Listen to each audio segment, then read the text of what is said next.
extranjeros.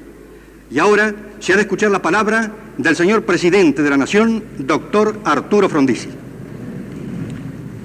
Me dirijo esta noche al pueblo de la República para hablar de un problema dramático cuya solución interesa a todos los argentinos y no puede postergarse un día más.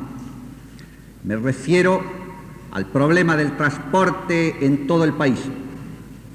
No podemos ocultar la gravedad de la situación y hay que hablar con entera franqueza. Tenemos un pésimo sistema ferroviario y sus finanzas están en bancarrota. El gobierno ha decidido adoptar medidas enérgicas para resolver de raíz este problema y apela a la comprensión y a la colaboración de todos los habitantes de la República. Porque esta no es una cuestión técnica ni simplemente financiera. Es una cuestión que afecta directamente al interés de los productores y de los trabajadores. Es una cuestión vital para la salud, la higiene y el confort de millones de argentinos que viajan diariamente en condiciones inhumanas. Y la solución no admite alternativa. O tenemos el valor de atacar las causas profundas de este problema nacional o mantenemos uno de los factores que más inciden en la constante descapitalización nacional y un foco de serias perturbaciones sociales. Ya hemos asistido a escenas de violencia contra los trenes y las estaciones y hasta contra el personal ferroviario que no tiene la culpa de que los trenes corran permanentemente con retardo, que los pasajeros viajen hacinados en medio de las mayores incomodidades higiénicas y que los frutos del país y las mercaderías se eternicen en las playas a la espera de vagones. No hay paliativos ni remedios parciales para esta situación. El pueblo debe comprender que muchos años de contemplaciones y de ambigüedades nos han arrastrado a la situación que hoy hace crisis definitivamente. Deseo que el pueblo conozca este problema en sus verdaderos términos y que no crea que actuamos surgidos por una situación caótica y en busca de soluciones de emergencia. Sin negar la gravedad actual y notoria del problema ferroviario, sus causas son más profundas y sus remedios deben ser absolutamente orgánicos. Hay que distinguir claramente entre la cuestión de liquidar el déficit de los ferrocarriles y la cuestión de reestructurar y racionalizar los servicios en función de las nuevas necesidades de un país en desarrollo. Son dos problemas diferentes, aunque relacionados entre sí. Voy a referirme por separado a estos dos aspectos. En primer lugar, al problema del déficit. El déficit de un servicio público no siempre es antieconómico. Muchas veces el Estado lo afronta sea directamente, cuando el mismo Estado lo explota, o indirectamente, cuando subsidia a concesionarios privados. En ambos casos se entiende que el fisco, o sea el contribuyente en general, está obligado a enjugar las pérdidas de un servicio público por razones de fomento o por razones sociales que benefician a la comunidad en su conjunto. En Norteamérica y en Europa funcionan sistemas ferroviarios estatales o privados subsidiados por el fisco, pero el déficit de un servicio público es antieconómico y perjudica a la comunidad cuando es el resultado de una falla estructural del servicio o de una mala administración o de una desorganización evidente, o de todas estas cosas a la vez. Entonces, no se justifica que el contribuyente se sacrifique para pagar errores y corruptelas del sistema. En el caso de los ferrocarriles norteamericanos y europeos que hemos mencionado, dichos ferrocarriles prestan un servicio eficiente, altamente racionalizado. Sus pérdidas no son fruto del mal servicio, ni del desorden de su administración, sino de causas ajenas a su propia estructura, como por ejemplo la competencia de otros transportes o la vigencia de tarifas de fomento. El Estado absorbe esas pérdidas porque es necesario mantener el servicio para beneficio del usuario. En nuestro caso, En nuestro país ocurre todo lo contrario. Estamos obligando al contribuyente a pagar las pérdidas de un servicio pésimo que, lejos de beneficiarlo, lo perjudica. ¿A qué se debe que nuestro sistema ferroviario sea antieconómico? No lo es porque arroje pérdidas, sino porque no cumple la función que debe cumplir. Entonces no se justifica el enorme déficit anual de 23.000 millones de pesos, que es el principal causante del déficit fiscal, pues representa el 75% del total de que soporta el presupuesto de la nación. Cada argentino contribuye con 1.000 pesos anuales a enjugar las pérdidas de un sistema ferroviario que no sirve al país ni a los sufridos usuarios del servicio. El déficit del presupuesto nacional, causado en sus 3/4 partes por las pérdidas de los ferrocarriles, incide todavía más en los bolsillos de todos los argentinos. No solamente porque salen de ese bolsillo 1.000 pesos anuales por habitante para pagar el déficit ferroviario, sino porque el Estado se ha visto obligado a emitir moneda para cubrir el déficit del presupuesto, y al emitir moneda el Estado desvaloriza el peso. Quiere decir que los empleados y trabajadores de todo el país y los productores y empresarios reciben por su trabajo una moneda depreciada, es decir, un peso con el cual se compra hoy lo que antes se compraba con 5 centavos. Por consiguiente, cada vez que un ama de casa va al mercado, paga de su bolsillo el déficit del presupuesto nacional. La primera tarea que nos hemos impuesto es la de suprimir o atenuar al menos el déficit de los ferrocarriles, con el objeto de llegar a la eliminación total del déficit presupuestario. Para ello hay que racionalizar la explotación en todos sus aspectos. Vamos a ver ahora cuál es la función económica del transporte. Hemos dicho que nuestro servicio ferroviario no cumple la función que debe cumplir, y esto merece una explicación. El transporte en general, ferrocarriles, líneas aéreas, automotores, navegación fluvial y marítima, es el sistema arterial de una economía. Del mismo modo que las arterias sirven para la circulación sanguínea a lo largo del cuerpo, las vías de comunicación sirven para la circulación de personas y productos a lo largo del territorio de una nación, y se proyecta aún más lejos en el caso del transporte internacional. En el caso de los organismos vivos, el trazado arterial es inmutable, como es inmutable la constitución básica de los órganos y su emplazamiento en el cuerpo al que pertenece. Pero en la geografía económica de un país, el sistema arterial de las comunicaciones y de los transportes cambia en función de los constantes cambios estructurales de la economía. Los órganos básicos de esta estructura son los centros de producción, los centros comerciales y de consumo, los puertos de entrada y de salida de productos. Todos estos centros crecen, se transforman, se desplazan y se conectan al compás de una evolución que nunca termina. La red de comunicaciones debe crecer, transformarse y diversificarse en función de esa evolución estructural de la geografía económica. La verdadera crisis de nuestro transporte en general no consiste en que sea caro y produzca déficit, sino en que ha quedado inmutable en un cuerpo nacional que en estos momentos crece y se transforma rápidamente. Es un sistema arterial insuficiente, anárquico y desconectado de las necesidades de los órganos que debe servir. Para la Argentina agropecuaria del siglo pasado y comienzos del siglo presente, bastaba una red de comunicaciones que conectara las praderas donde se cultivaba el cereal y crecía el ganado con el puerto de Buenos Aires, donde se comercializaban, se consumían en gran parte y se exportaban el cereal, la carne y la lana. El ferrocarril fue casi la única arteria que conectaba ese sistema y llenó una gran función civilizadora. Pero la Argentina de hoy no es la misma de la de nuestros abuelos. Hoy se produce tabaco, arroz, té, yerba mate, oliva, fruta, azúcar y centenares de productos agrícolas, forestales y mineros en todo el país, desde La Quiaca hasta Tierra del Fuego. Ni siquiera hay regiones específicas para cada cultivo, pues casi todas nuestras provincias han diversificado su producción dentro de su frontera. Tampoco es Buenos Aires el único centro industrial y comercial del país. Tenemos una actividad manufacturera y mercantil de grandes proporciones en populosas ciudades del interior, y aún las más pequeñas crecen a un ritmo notable.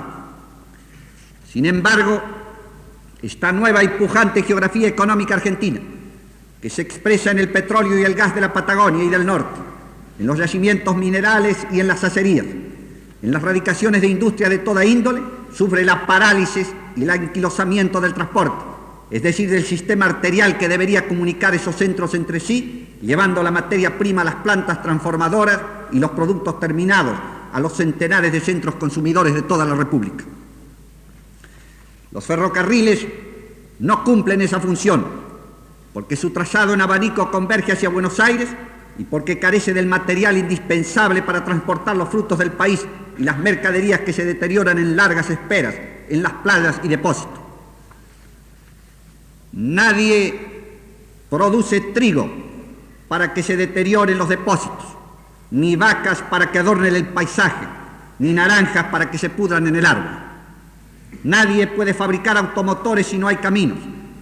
No pueden levantarse acerías si el mineral y el carbón no llegan a la planta.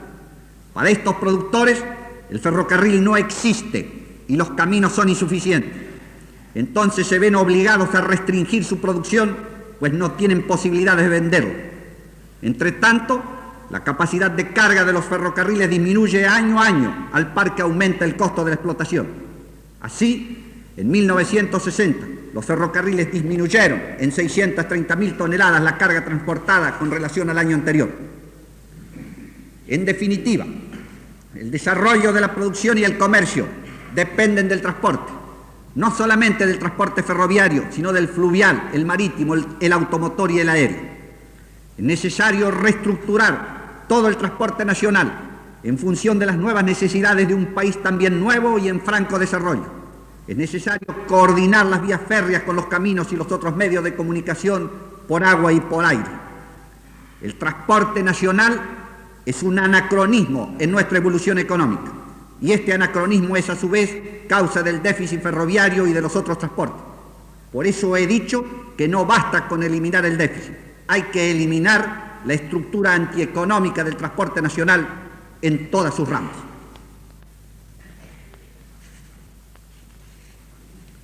Nos preocupa este factor de estancamiento económico que son nuestros ferrocarriles en su estado actual. Nos preocupa la incidencia de sus cuantiosas pérdidas en el déficit del presupuesto nacional. Pero no menos preocupación nos suscita la suerte de los trabajadores, los empleados, los estudiantes y las mujeres que sufren la cotidiana humillación de las interminables esperas en los andenes, de los empujones al ascender a los coches, de la falta de higiene en los vagones y sus instalaciones sanitarias, del retraso en los horarios y del peligro de viajar colgado del estribo. Estamos resueltos a terminar con esta vergüenza, cueste lo que cueste. Nos comprometemos a no omitir sacrificios y a no perder tiempo para hallar inmediata solución a todo esto. Las autoridades pertinentes están trabajando activamente para arbitrar los medios técnicos necesarios que se traduzcan en un alivio considerable en la comodidad del transporte de pasajeros, tanto ferroviario como automotor.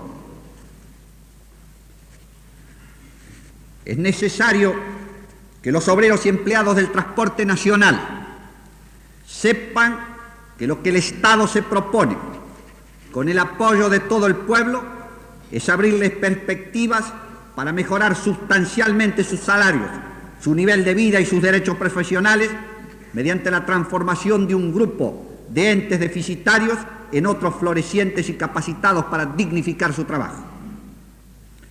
Que sepan que ni un solo obrero y empleado ferroviario verá sus derechos sociales y laborales afectados injustamente, y que los hombres con vocación ferroviaria hallarán las oportunidades que ahora le están negadas debido a que no hay perspectivas para los agentes de un servicio que gravita sobre la economía nacional con pérdidas que constituyen más del 75% del déficit fiscal. Vuelvo a repetir con el mayor énfasis lo que ya dije en ocasión de informar lo resuelto en el último acuerdo de gabinete. Ni uno solo de los trabajadores quedará en el desamparo. Es menester que los empleados y obreros ferroviarios entiendan que que los trabajadores están organizados en gremios, pero no divididos en gremios. Existe una coincidencia fundamental de intereses entre todos los gremios.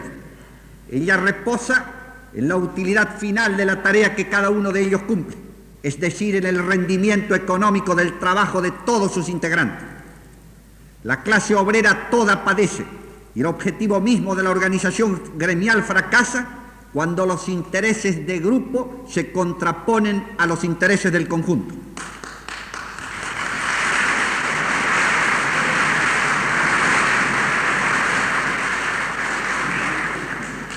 Porque el interés del conjunto, a su vez, protege el de cada uno de los grupos. En definitiva, la abundancia de trabajo, la eliminación del déficit que deteriora el valor real de los salarios, dependen en gran parte de esta racionalización de los transportes. Y en este punto coinciden los intereses particulares de los ferroviarios con los de los trabajadores en general y los del país entero.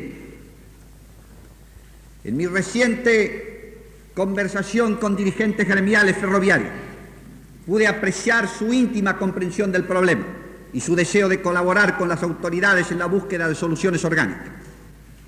El Gobierno no rectifica en lo más mínimo su decisión de actuar en estrecho contacto con los trabajadores del riel y sus entidades gremiales para hallar dichas soluciones, pero comprende que es necesario tomar medidas urgentes tendientes a lograr una inmediata mejora del servicio y entiende que ellas no son incompatibles con las soluciones de fondo a que se arribará en el futuro. Por consiguiente, sin perjuicio de la intensa labor que se está cumpliendo, en virtud del decreto 853 del año 61, el Poder Ejecutivo incorporará al servicio con carácter de urgencia las unidades y material que sean necesarios para corregir el desastroso deterioro del sistema ferroviario, así como adoptará medidas de racionalización que se traduzcan de inmediato en mayor eficiencia en la atención del público. No puede postergarse un día más la satisfacción de las justas demandas del público usuario. Todos debemos asumir la responsabilidad frente al pueblo y actuar con exacta comprensión de la gravedad del problema. En adelante, el pueblo no perdonará ni los errores de la dirección, ni los errores de los funcionarios, ni los errores de los trabajadores, porque el objetivo común de todos ellos debe ser servir al público en la mejor forma posible, tratando de subsanar con el esfuerzo de jefes y empleados las deficiencias orgánicas del sistema hasta que éstas sean definitivamente superadas. El pueblo no comprendería que nos cruzáramos de brazos con el argumento de que el problema es complejo y demanda largos y meditados estudios. Repito que no hay incompatibilidad entre las medidas de largo alcance y las medidas de urgencia que el Gobierno está aplicando con decisión irrevocable. Con igual resolución, afirmamos que los ferrocarriles serán siempre nacionales y que no se piensa en enajenarlos. Pero esto no impide que se entreguen a la iniciativa privada aquellos servicios auxiliares y secundarios que pueden ser prestados por concesionarios en condiciones más económicas y convenientes para el público. Esos concesionarios pueden ser los mismos obreros ferroviarios que, organizados en cooperativas, podrían brindar un mejor y eficaz servicio, desgravando además al presupuesto y obteniendo para sí mismo importantes beneficios económicos. En esta nación, cuya economía se transforma, habrá cada día mayores oportunidades de trabajo para los hombres y mujeres que tengan voluntad de mejorar su condición. Dentro del cuadro mismo del transporte, abundarán las ocasiones de empleo bien remunerado y con porvenir. Incluso habrá aumentos de salario, pero ello será consecuencia de la racionalización de los servicios. Quedan así expuestos los temas fundamentales que surgen de un problema que afecta de manera decisiva a toda la vida económica del país. Quiero ahora sintetizarlos brevemente. Se ha comprobado que el hecho de que el sistema ferroviario no responda a nuestras necesidades actuales es la principal fuente generadora del déficit presupuestario que padecemos. Ello se debe al trazado anacrónico de la red, a la imposibilidad de reponer el material envejecido en la medida de las necesidades más inmediatas y a la falta de racionalización que multiplica varias veces el costo de tonelada kilómetro hora y además inmoviliza el material, degrada los servicios e imposibilita la mejora de los salarios. Además, los obreros y empleados del transporte nacional son las primeras víctimas de un déficit que impide que sus remuneraciones alcancen el justo nivel. Finalmente, los talleres de reparación no corresponden a las necesidades de la empresa, ni los servicios adicionales a las necesidades ilegítimas de los usuarios. Por todo ello, nuestras metas concretas para solucionar el problema consistirán en la siguiente. Primero, liquidar el déficit de las empresas ferroviarias mediante el cambio de estructura del todo el sistema y su adecuada racionalización. Segundo, asegurar una fluida intercomunicación entre todas las regiones de nuestra extensa geografía. Tercero, eliminar vías inútiles y antieconómicas y remover el material. Cuarto, proporcionar al país un sistema coordinado de comunicaciones que promueva sus riquezas, unificando el mercado nacional tal como lo demandan productores y consumidores. Quinto, reordenar los transportes en todas sus ramas, poniéndolas al servicio del país y de los usuarios, brindando garantías de eficiencia a los productores y de seguridad, puntualidad, comodidad e higiene a los pasajeros.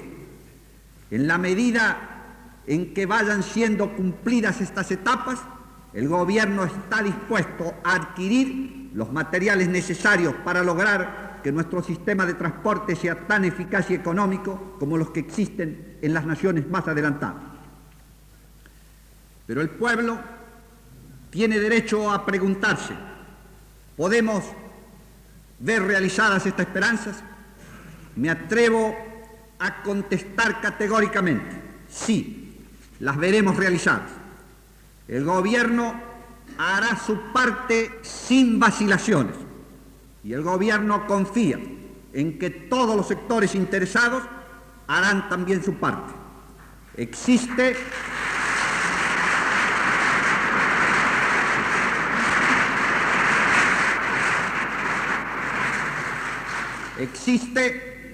una conciencia nacional de que el país tiene que salir adelante con el esfuerzo patriótico de todos los argentinos, de que no hay interés particular que predomine sobre el interés del pueblo en su conjunto y de que la ocasión es ahora y no mañana, es hoy y no mañana.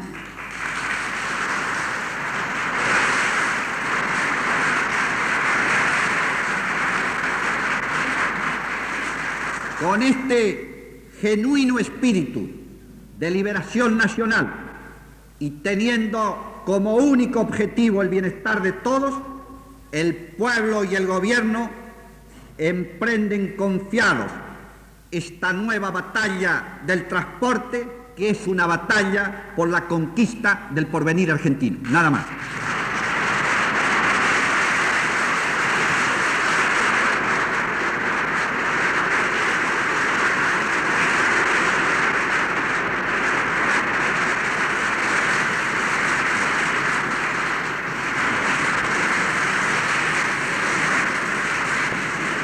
Se ha escuchado la palabra del señor presidente de la Nación, doctor Arturo Frondizi, en un mensaje dirigido a todo el país sobre el tema la batalla del transporte. Directamente desde el Salón Blanco de la Casa de Gobierno ha transmitido LRA Radio Nacional de Buenos Aires, República Argentina, juntamente con las emisoras que integran la cadena nacional de radiodifusión y los canales de televisión 7, 9, 11 y 13, los que a partir de este momento prosiguen con sus respectivos programas.